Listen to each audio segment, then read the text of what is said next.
Hey everyone, if you have your own personal scary story that you would like to send me, you can do so by sending it to southerncannibal.com. Now that all that's out of the way, let's begin. As a preface, I'm an 18, almost 19-year-old female. This happened a couple of months ago back in March. I don't have a license and I don't have a car. I have roommates who can drive me places, but since we're college students, we're run on different schedules, and I don't really like inconveniencing people. I live in Florida, so there's plenty of places I can go to that are close by, so I'd rather just walk if I have to go to Target or the dollar store. I'll also just walk whenever I get very upset and need to calm down. With that being said, on this particular day, it was a Saturday. My then boyfriend had kind of made me mad because he didn't text me the entire day. It's also a very long story for why I was so mad, and I'd rather not explain that. So anyway, I chose to leave my apartment complex with my wallet, backpack, keys, along with my phone and headphones. I don't know where I was headed, but I needed to clear my head. When I usually leave, I would head right out of my apartment complex, as that leads to the main road with Target and all the other shops around it. However, I didn't want to spend a lot of money at the store, which I always do when I go, so I went to the left. I had called one of my friends, jokingly saying that I was calling so if I got kidnapped, there was a witness. Thinking back on that, I think that's what jinxed me later on. Anyway, the walk that I took was pretty creepy to say the least, and I just didn't want to walk back to my apartment. So I already knew I was going to call a Lyft, but I just wanted to keep walking. Ultimately, I ended up at another main road on the other side. My logic was that if I kept making lefts, I would eventually make a complete circle, which ultimately got me lost. So I'd finally just chose to go back to the Wawa that I had passed and call a Lyft. So I walk back and I go into the Wawa, purchasing some food to eat as I waited on my Lyft. I was trying to save some money, and on that day, the Lyft's wait and save option was significantly cheaper than a standard ride, so I chose that. I know that this is probably starting to sound like a Lyft horror story, but trust me, it's not. I had my friend still on the phone as I sat outside at one of the tables eating my hoagie. I was seated at a table right outside of the Wawa's doors with my back facing the parking lot, so that I basically had a view of the Wawa doors. As I was sitting in on my phone talking to my friend and playing a game on my phone, I had felt someone's hand on my shoulder. I had jumped and I looked at the man. He was about 5'7", Hispanic, and he looked to be in about his mid to late 30s. He looked like he was right in the middle of saying something, but when I turned and looked at him, he just walked into the store rather fast. I kind of just chalked it up to him thinking I was someone that he thought he knew, but when he saw my face, he realized his mistake and just went inside. I kind of just laughed it off with my friend when he then walks back out of the door. He looks at me and says, "I forgot my wallet." I didn't say anything back. I didn't think anything was weird. Maybe just because I was facing the Wawa, he also felt a little weird about the encounter and said that when he walked back out of the door without any bags. I just shrugged it off and I went back to playing my game. About 5 seconds later, I feel another hand on my shoulder, along with a voice that then said, "Are you ready?" I turned and looked, and it was the same man. Right after he says that, he then smiles through his mask and walks back in the store. Now I'm getting a very bad gut feeling. I decided I was going to check the Lyft app, because maybe that was my Lyft driver, and maybe he had just recognized me from my picture. It would have still been weird either way though. As I opened the app, it was still saying that they were looking for drivers. This made my heart sink even further. He comes back out the door and says yet again, "Are you ready?" And I just look at him. He then walks behind me.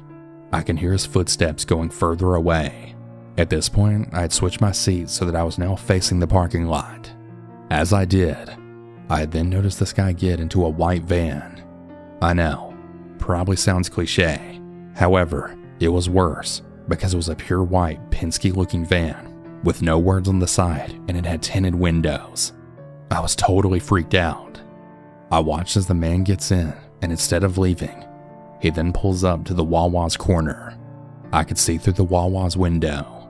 I sat for about 10 minutes sneaking glimpses through the window to see if the man would leave, but he didn't. I was really hoping that a Lyft driver would get there soon, but I didn't have any luck.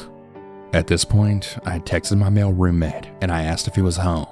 Thankfully he was, and he wasn't busy. I kinda gave him a rundown of the entire situation, and I told him where I was, which by car ride would be about 7 minutes, excluding the stupid street lights. He told me to cancel the Lyft and he would come get me. At this point I wasn't that scared anymore, just really creeped out. Finally, after about 5 more minutes, I see the man start to pull out of the parking spot. I didn't want him to know that I was staring at him, so I let my hair fall in front of my face and kind of looked up through my hair as he then started to drive around the bend, right near the tables at the Wawa. The man was now yelling something, staring directly at me, and then motioning for me to get into the van. I had started hyperventilating, and I chose to get up and just walk into the Wawa. I had tried hiding behind some of the people in the aisles, keeping my eyes on the van. I see the man pull up directly in front of the store and start looking through the glass windows, trying to find me. Luckily, some of the people in the store noticed how terrified I was, and they actually helped hide me from the windows. I told the Wawa employees all about the man, and they also helped hide me. I was now rapidly texting my roommate, asking him if he was almost there or not. He said he was about 2 minutes away. I look back out the windows, and I now see that the man has pulled up to the gas pumps. He was actually pretending to fill up with gas, and I know it was fake because he was holding the pump to his headlight as he strained his eyes, staring into the Wawa. I was beyond scared. 2 minutes go by, and I no longer see the man or his vehicle. My roommate showed up, and I ran to his car. I started explaining what had happened in detail, and as we pulled out of the parking lot, I had spotted the man at another gas pump, staring into the Wawa. The whole ride home, I kept checking out the side view mirror just to make sure that we weren't being followed. Luckily we weren't, because we eventually made it home safe, and I never saw that man again. A few days later, I'd gotten my defense keychain that came with a taser along with pepper spray. I always keep it with me at all times now. I do still go walking to places to this day, but never will I walk on that same side of town again. I know this may sound like one of those tamer stories compared to other people's stories, but I was honestly terrified that day.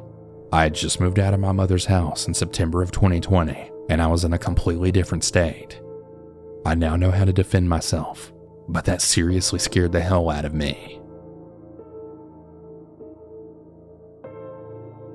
For starters, I'm a 30-year-old female, and I can be very proud of the fact that I can be fearless and keep calm in dangerous or scary situations.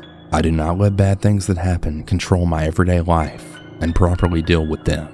But this one experience has continued to linger in the back of my mind, and I guess you could call it my one weakness. I mean, everyone has something they're afraid of, right? I was 7 years old, and it was late summertime. During the summer after Sunday church, my parents, sister, and I, along with a few friends from our church, would go to the burger joint close by that was right on the edge of the downtown shopping area. Events like annual fairs, farmer markets, or special performances were always held there. That day, there was a surprise street performance and a few vendors that were promoting the circus that had come to town. It was the perfect day and every kid's dream. Face painters, a few carnival games with awesome prizes, giveaways, loud upbeat music, and a big ring roped off where clowns were putting on their stooge show, juggling, and small magic tricks. I really loved clowns. I had a piggy bank of a clown. I loved to learn their little skit routines, practice making balloons, etc. I often played around with the idea of being a clown when I grew up. I was having an absolute blast, and so were my family and friends, and everyone else in the community who came to participate. The weather was perfect, nice and sunny, but a breeze blowing through. It's important to note that at this time, my town was still rather small, fairly crime-free, and the people had this very trusting, everyone's your friend type of attitude, even if you had never seen the person there before. It was a time when parents would just let their kids run free without worry, so long as they were back before the streetlights came on. Towards the end of the day, many of the kids were growing tired of watching the street performance, and had totally exhausted all their parents' spending money on games. So I think as a way to discourage the destructive behavior of bored kids hyped up on sugar, clowns that weren't performing came out to entertain us all while the parents were still watching the show. This one clown in particular was a really big man and very happy looking. I remember thinking that if he put on a red suit and a beard, he would make the perfect Santa. His laugh seemed to boom over the crowd as he sat down in a chair and began to make balloon animals, doing his best to keep all the greedy kids calm and orderly. I wanted a balloon animal very much, but despite my overly friendly, loud, and chatty personality, I was also very timid and shy towards anyone who acted aggressively.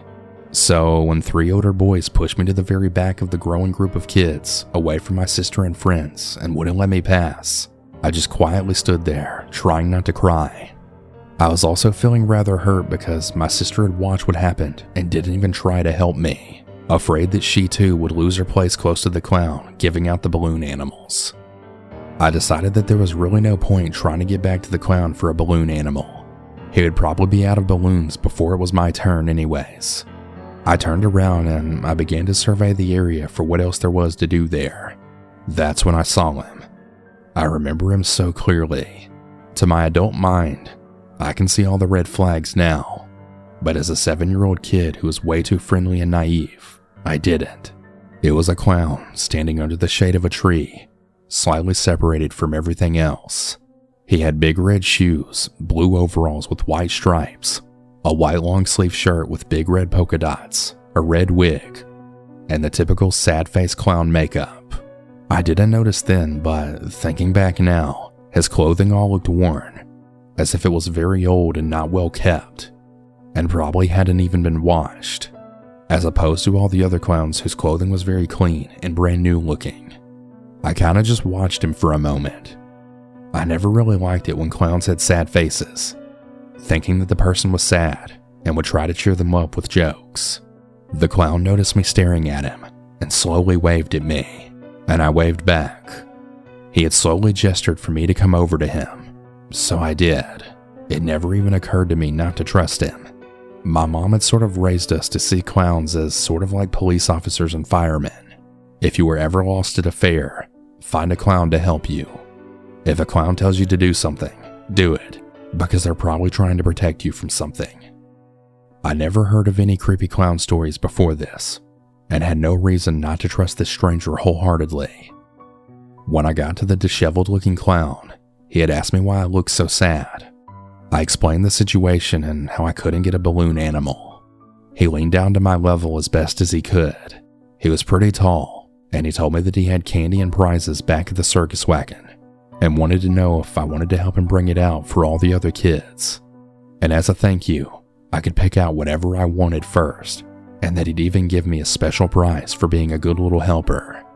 I was so excited. Not because of the promise of goodies, but because I was and still am an extremely helpful person by nature. Nothing makes me more happier than to help others out and to be a part of something that really brings out others' happiness. I was just about to say yes when I had got this really strange feeling. It was really odd and I couldn't put my finger on just what it was. Something just felt really wrong. I was really confused, but somehow I just thought that I would get in trouble for some reason. So I asked the clown if my sister and friends could come with, saying it would be easier if more people carried more stuff. He didn't look happy at this, and as he told me they were not allowed at the circus wagon, there was a note of anger in his overly friendly voice. I was so trusting, and I kinda just accepted that there must be a good reason they couldn't come, and that only I could. But I still felt off. I tried again, this time telling him okay, but that I had to go tell my parents where I was going. I didn't need to, as I said, just be back to them before sundown. But I was beginning to get scared, and I didn't know why. I just wanted the reassurance of my parents to kind of ease my nerves. Then, the clown had said something that truly pushed those small feelings of anxiety into first utter confusion, then full-on panic. He said, Your parents are at the circus wagon already, though. They're waiting for you. First, the confusion as I looked back over to the performance ring. My parents were still standing right where I left them. My sister was back with them too, holding her little balloon animal and clinging to my mom. But my parents are right there, I said, turning back to face the clown. Then the panic. His makeup may have made him look sad, but his eyes had something dark in them. He looked angry and intense. I felt all the fear wash over my body. I didn't know why I was scared of him, but I was. The clown grabbed my shoulder and squeezed rather hard. Come with me, he demanded. I didn't. I just ran straight to my parents. I'm honestly not sure how I even got away. They say even in a child that adrenaline can give you superhuman strength, but there's no way my little 7-year-old self could have broken out of that man's grip without dislocating my shoulder, which isn't uncommon due to a family medical condition that causes dislocated joints to happen very easily and often. I think that he may have been afraid that if I screamed, he would have been caught, and so he let me go. Unfortunately, despite how shaken I felt, I didn't tell my parents. They were so distracted by the show that they didn't even notice something was wrong with me. By the time I had calmed down, I was pretty convinced that I would be in big trouble for disobeying an adult and rudely running away from them. I didn't fully understand the weight behind what had happened that day. It wasn't until years later that I realized it. He was not a clown working for the circus. He was a child predator who had a clown outfit and took an opportunity that arose. If I had actually done what he asked, who knows what would have happened to me. Ever since that day, I had stopped liking clowns. As time went by and I started to understand, the dislike for clowns grew more into a fear. I became completely terrified. In the past few years, I've really worked on my fear. I no longer panic at the sight of a clown, and I punch them if they get too close. I always give a warning though that I can't control myself, and I'll attack if they get too close. But some people seem to think it's funny. That is, until they have a bloody nose. Despite my hard work, they never stop making me feel uncomfortable, and I highly doubt that I'll ever actually like clowns again. I never saw that clown again. I can only hope that he's somehow been locked up and far away from any other little kids.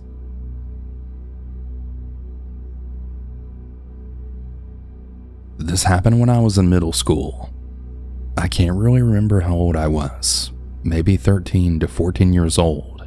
I'm now 25, but I used to walk to and from school every day. I would usually switch up the routes I'd take home depending on the weather and just how much energy I had after school. This day was a pretty nice day, but still kind of hot. So I decided to go to the easier route down a busy main street, which I hated. This day was just like any other day, until I got to some point on the road where there was a group of men hanging out in a parking lot. Keep in mind, the city was really known for drugs, kidnappings, killings, etc. It was pretty bad.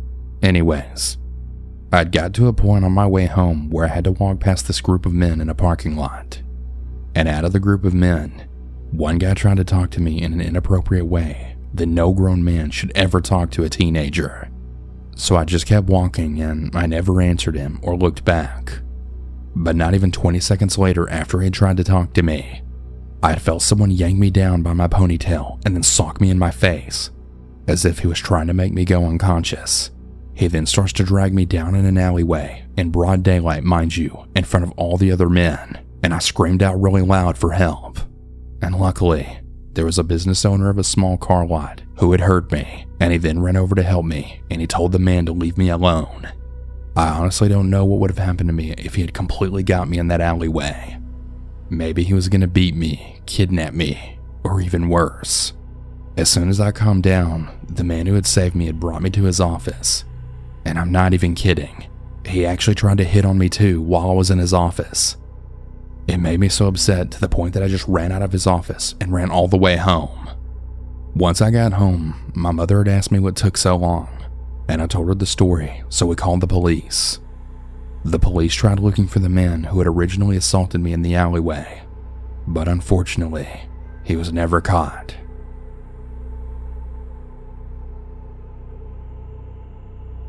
I was 16 years old at the time of this story. For a little context, I was 5'3" and 190 pounds.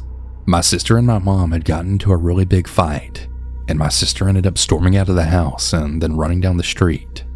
She's about 3 years younger than I am, so she was 13 at the time. I'm gonna call her Belle for the sake of the story. So Belle stormed out of the house, and I chased after her. I followed her all the way to my aunt's house, and for some context, my aunt lived maybe about 3 blocks away. My sister stormed my aunt's house, and when I found her there, she had stormed out yet again. She ran all the way home, and as I had started to head there as well to try and catch up with her, I had noticed a car that was right next to me, moving very slowly. It caught me off guard a bit. A man then got out of his car with the door open, and he offered me a ride. I said no, but he offered me again, and I told him no once more, and that I just lived right up the road, so it wasn't necessary, but I thanked him for the offer. And that's when things got scary.